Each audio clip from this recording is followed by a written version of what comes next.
pessoal, espero que todos estejam bem. No final do último vídeo, nós escrevemos a segunda lei de Newton para o sistema massa-mola que nós analisamos, com o objetivo de determinar a equação horária do movimento, ou seja, uma equação matemática que descreve a posição em função do tempo para essa partícula. Uma vez que nós temos a posição em função do tempo, naturalmente nós também teremos a velocidade e a aceleração em função do tempo.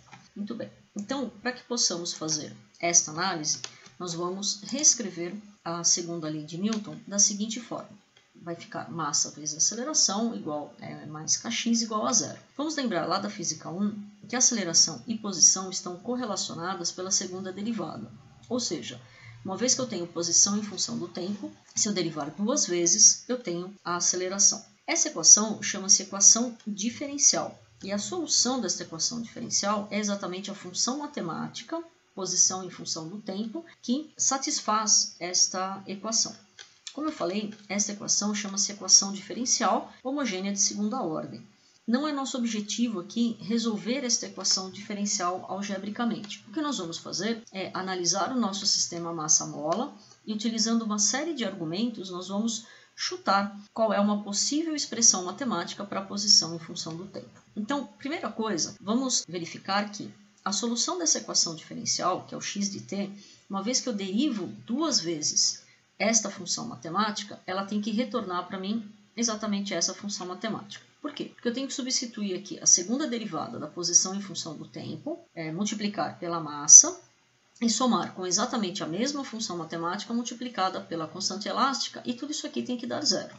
Então, existem algumas funções matemáticas que podem satisfazer esta condição. No entanto, vamos analisar então a nossa situação do sistema massa-mola. Vamos lembrar aqui posição x em função do tempo que nós analisamos nas simulações nos vídeos anteriores. Então, nós vemos que a posição ela varia de uma forma periódica, ou seja, ela sai aqui de uma determinada posição inicial, vai para a posição oposta simétrica, retorna para a posição inicial, e assim eu tenho um movimento periódico sucessivo. Ou seja, se eu quiser descrever esta posição em função do tempo, dada aqui por este gráfico, eu posso utilizar a função seno ou a função cosseno, que são funções periódicas.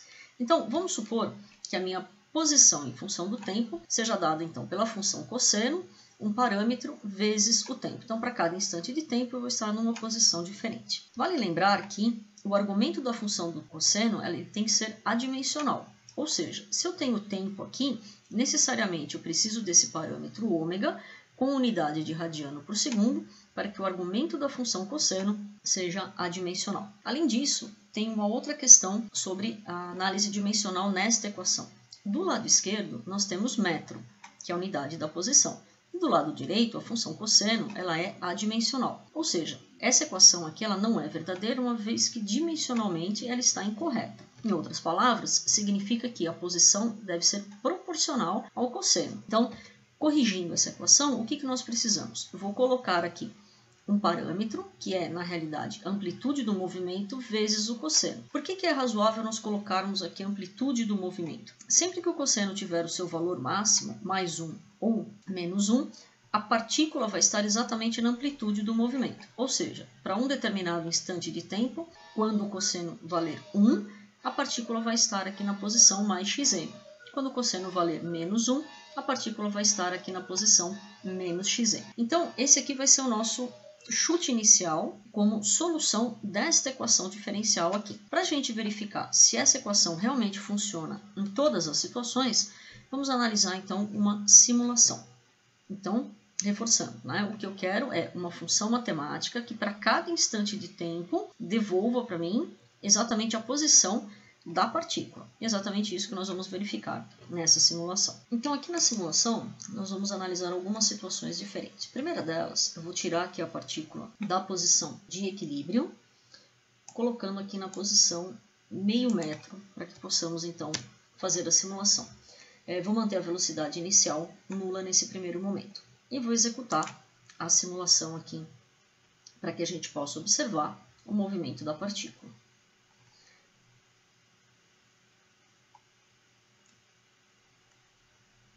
Okay. A equação que está aqui, que é a nossa posição em função do tempo, que é o nosso chute, né, a nossa estimativa, vamos verificar então se essa equação descreve esse movimento. Então, para um instante t igual a 0, eu tenho aqui a amplitude do movimento, que é exatamente igual a meio. Então, para t igual a 0, o cosseno vale 1 e a posição da partícula é exatamente igual à amplitude do movimento. Então, para esta situação específica, ok, esta equação satisfaz e descreve o nosso movimento. Vamos alterar um pouquinho agora a simulação e eu vou colocar aqui uma velocidade inicial de 3 metros por segundo e vamos comparar então os dois gráficos e verificar se essa equação descreve o movimento. Então, veja que agora a partícula ela sai aqui da posição 0,05. No entanto, como nós já discutimos no vídeo anterior, ela ainda vai percorrer uma certa distância até chegar na sua amplitude do movimento. Ou seja, no instante t igual a 0, onde esse cosseno vale 1, a partícula não está no deslocamento máximo possível. Ela vai estar nesse deslocamento um instante de tempo posterior. Ou seja, para estas condições iniciais de posição e velocidade, essa equação ela não está descrevendo corretamente o movimento. Para isso, então, nós vamos precisar fazer uma pequena correção nesta equação. E essa correção é feita da seguinte forma. Eu vou adicionar um parâmetro, que é essa constante de fase φ aqui. Então, essa constante de fase ela vai ser responsável por fazer esse ajuste ali da condição inicial. Então, utilizando esses argumentos e observando aqui o movimento da partícula na simulação, nós chegamos então a esta equação de movimento que nós vamos verificar então se ela satisfaz plenamente esta equação diferencial aqui. É um comentário algébrico. Vejam que aqui nós temos a amplitude do movimento e esta constante de fase que são determinadas a partir da posição e da velocidade inicial, ou seja, das condições iniciais do sistema. Você vai ver lá na disciplina Equações Diferenciais que para você resolver algebricamente esta equação aqui, você vai precisar integrar duas vezes, fazendo uma integração aqui. Para cada integração que você fizer, lembre-se que você tem uma constante de integração, que é exatamente essas duas constantes que aparecem aqui nessa equação, que é o xm, que é a amplitude, e a constante de fase. Então, vamos verificar se essa equação de fato satisfaz a equação diferencial. Para que eu faça essa verificação, eu preciso, então, pegar aqui a minha função matemática, que é o x de t, e derivar ela duas vezes. Então, a primeira derivada fica menos ômega xm seno de ômega t mais φ, lembrem-se da regra da cadeia, e a segunda derivada, menos ômega quadrado xm cosseno de ômega t. Então, lembre-se da regra da cadeia e das derivadas das funções seno e cosseno. Então, o que eu vou fazer agora é pegar exatamente esta função aqui, colocar no x, e a segunda derivada substituir aqui, e esse vai ser o nosso resultado. Posso simplificar aqui o xm e o cosseno, e vai restar para mim simplesmente m menos ômega ao quadrado mais k igual a 0. Ou seja, a partir desta relação, eu consigo determinar o que significa exatamente esse parâmetro ômega. Lembre-se que nós concluímos que a unidade do ômega é 1 sobre segundo, ou seja, uma unidade de frequência. Em outras palavras, significa que eu posso associar esta frequência angular, que é o ômega, com a frequência de movimento do sistema, multiplicando por 2π, que é a mesma coisa que 2π sobre o período. Veja então que o período do movimento, ou a frequência do movimento, são determinados somente pelas características físicas do sistema, que é a constante elástica da mola e a massa do sistema. E essa é a característica do movimento harmônico simples. Ou seja, quando nós temos um movimento harmônico simples, o período do movimento é determinado somente pelas características físicas do sistema, que nesse caso é o K e o M, e o período não depende da amplitude do sistema. Essa é uma das consequências do fato do movimento ser harmônico simples. Vamos analisar um pouquinho mais de detalhes agora, exatamente essa questão da dependência da frequência com esses parâmetros aqui. Para finalizar com a função horária, uma vez que nós derivamos uma vez a posição em função do tempo, eu tenho a velocidade em função do tempo, e se eu derivar novamente, eu tenho novamente aqui a aceleração em função do tempo. Vejam que o xm cosseno de ômega t é exatamente igual à minha função x de t. Nós já tínhamos essa relação, que é a aceleração menos ômega quadrado vezes x de t, se nós retomarmos alguns minutos atrás a própria segunda lei de Newton, onde menos kx é igual a massa vezes a aceleração. Então, partimos aqui da segunda lei de Newton, estimamos aqui uma função matemática que descreve o movimento da minha partícula, e o resultado que nós chegamos é totalmente coerente aqui com a segunda lei de Newton. Bom, então vamos analisar agora com um pouco mais de detalhes exatamente essa relação entre a frequência angular ou a frequência do movimento e os parâmetros de oscilação, analisando novamente uma simulação. Bem, vamos executar agora a simulação alterando aqui alguns parâmetros.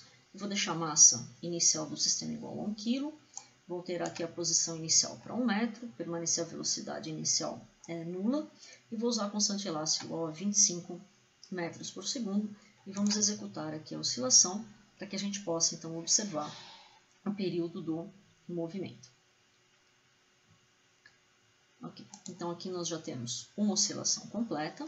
Eu vou recolocar aqui a simulação, só que eu vou alterar agora a constante elástica para 50 newtons por metro. Então, estou aumentando a constante elástica. Vamos ver o que acontece, então, com o período do movimento. Vocês podem observar, então, que o período do movimento diminuiu. Então, isso significa que quanto maior for a constante elástica, menor é o período do movimento, como nós podemos ver aqui nessa equação.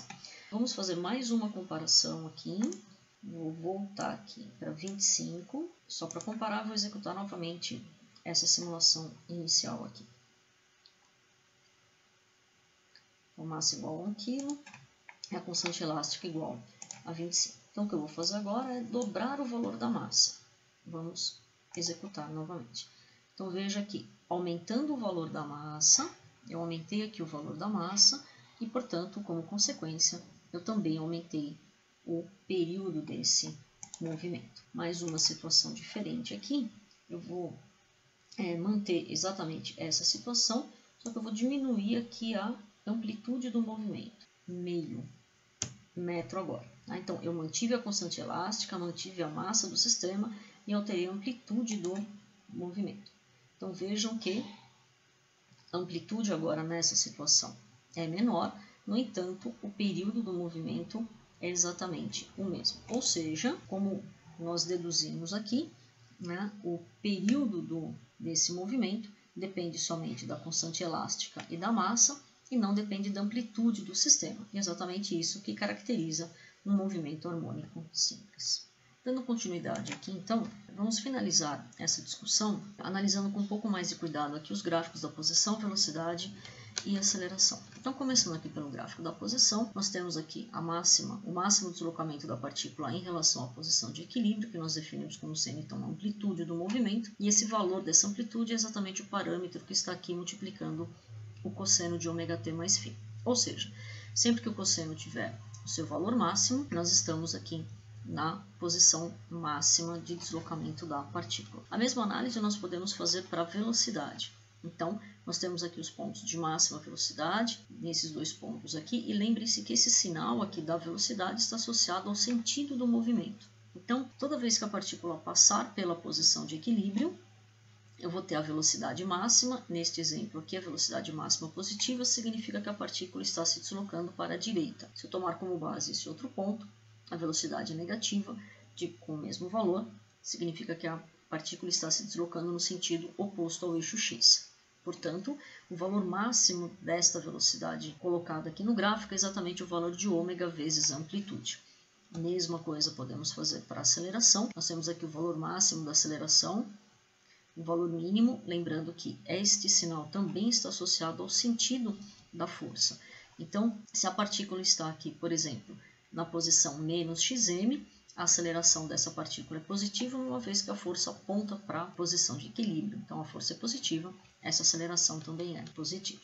No próximo vídeo, o que nós vamos fazer, então, é adicionar uma força de atrito a esse sistema e analisar novamente todos esses movimentos. Então, vejo vocês em breve.